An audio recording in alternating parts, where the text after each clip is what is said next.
President Biden unveiled an ambitious $2 trillion infrastructure plan.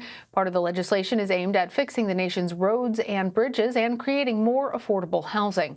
The White House says the plan would create millions of jobs, but lawmakers are clashing over how to pay for the proposal.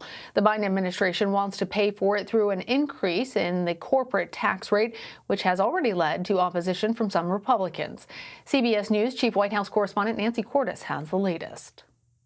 Now it's time to rebuild. President Biden said the scope of his new infrastructure plan rivals the space race and the construction of the interstate highway system. It's not a plan that tinkers around the edges.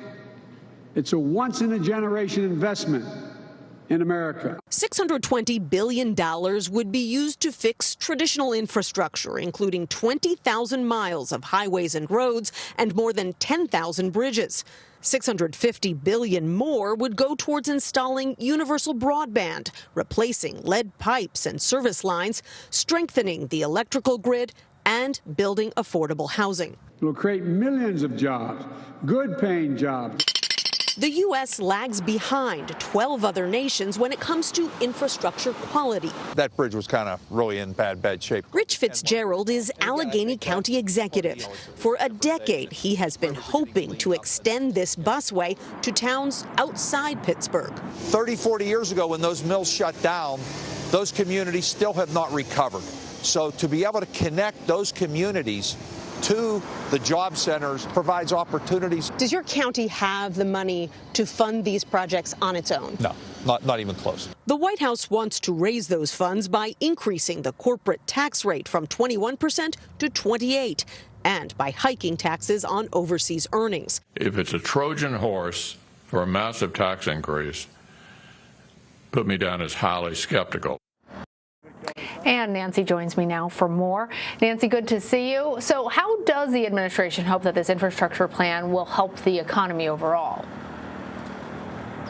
Well, they think that it'll create millions of jobs, people being put to work to do all those infrastructure repairs. They also believe that it is going to spark a renewal in the economy, because the better infrastructure is, the more access people have to work. You heard the Pennsylvania County executive talking about the fact that he's got a lot of people in towns ringing Pittsburgh, this city, but it isn't very easy for them to get into the city to the places where the jobs are located. They can't necessarily afford to hop in their cars, drive downtown, and pay the parking at a lot every month. That could be hundreds of dollars. But if there was a bus that they could take for just a dollar or two a day, that would make a huge difference. And so what the White House is arguing is that infrastructure spending is exactly what this economy needs. Well, we know that President Trump was committed to infrastructure, but we're hearing from some Republicans already in opposition to President Biden's plan. You mentioned Senate Minority Leader Mitch McConnell, who said he didn't want to see tax increases. So how does the Biden administration plan to work to actually get GOP members on board with this infrastructure plan?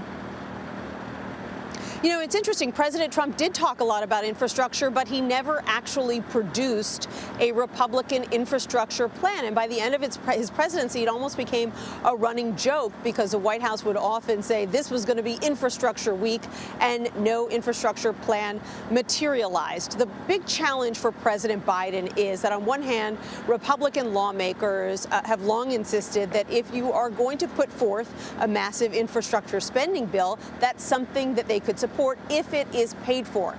But they don't like the Democratic proposal to pay for it with tax increases. They'd much rather see spending cuts from other domestic programs, and that's something that Democrats are never going to get on board for. And so it looks very unlikely that President Biden is going to be able to get much Republican support for this proposal, which would really rewind the Republican tax cuts that were put into place under President Trump in 2017. He's hoping that the fact fact that infrastructure spending, fixing roads and bridges is broadly popular when you poll the American public. He's hoping that'll help him bring some Republican lawmakers on board. But if he can't get the support of those lawmakers, then he's going to have to try to go it alone with Democratic support the way that he did with the COVID relief plan. And that would give him very little margin for error. He'd have to keep his entire party on board in the Senate. And all of this could take weeks, if not months, to work out. And we're already seeing some cracks in that Democratic stronghold because some New York and New Jersey Democrats have begun to push back. They're threatening to vote against any tax increases. Tell us more about why they're taking this position and how it complicates the president's efforts to get this legislation passed. Right. So these Democrats have been upset for years over one of the measures in the Republican tax cuts in 2017, because there was only one big tax hike in that bill, and it was to cap state and local tax deductions for mostly wealthy taxpayers, a move that these Democratic lawmakers argued disproportionately hurt taxpayers in highly urban, high population states like California, New York, New Jersey, where property taxes and state and local taxes are higher. So they're big on infrastructure spending, but they want President Biden to roll back that cap. And, you've got even the Democratic leader of the Senate, Chuck Schumer, on board. He's from New York. And the fact that Schumer is on board with this argument means it's highly unlikely that President Biden isn't going to have to capitulate. Now, that means that they're going to have to raise more revenue somewhere else, because part of the reason that Republicans put that tax hike into place in the first place is because they were cutting so many taxes that they needed to find some kind of measure to raise a little bit of revenue. So, if you're going to rob Peter to pay Paul, you're going to have to figure out more spending cuts somewhere else.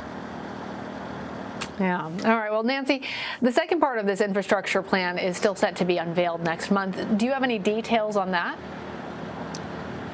Yes, the White House is describing that portion of the plan as the human infrastructure portion, and it may end up being just as large, maybe nearly as large, as the proposal that President Biden just unveiled having to do with physical infrastructure. It deals with things like child care and health care, all of the different structural impediments to women in particular, but people across the income spectrum, both genders, from getting into the workforce and staying in the workforce. And one thing that was interesting is that we had heard a lot from this White House in the weeks leading up to this big announcement here in Pittsburgh about the fact that they were considering raising income taxes for the wealthiest Americans.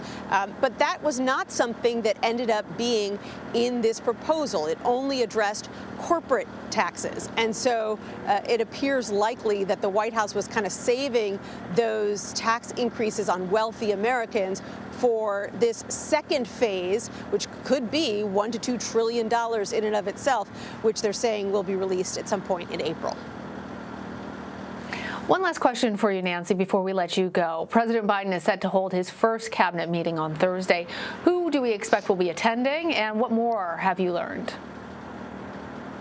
We expect his entire cabinet will be there, which would not normally be a very notable occurrence, except for the fact that this White House has played it so safe. They have so few meetings in person, and so the president has not had an opportunity yet to sit down with his entire cabinet in one place. But it's pretty notable. He's now been on the job for 70 days or so. Now, as a nod to social distancing, even though he and all of these cabinet members have been vaccinated at this point, they're going to be meeting in the East Room, which is a larger venue than where presidents would normally meet with their cabinet, the aptly named Cabinet Room, so they'll be more spaced out. But this is really a show of force one day after his big infrastructure announcement. I would not be surprised if he goes around and hears from all of these different cabinet secretaries about the various ways that this infrastructure package would help their particular focus, their area of expertise, whether it's the Department of Transportation or the Department of Commerce or the Treasury Department. He is going to look to these cabinet members to make the case to the American people that this spending is needed, that it is going to boost the economy, and it's going to increase jobs. Well, we'll certainly be watching. Nancy, thank you. You're welcome.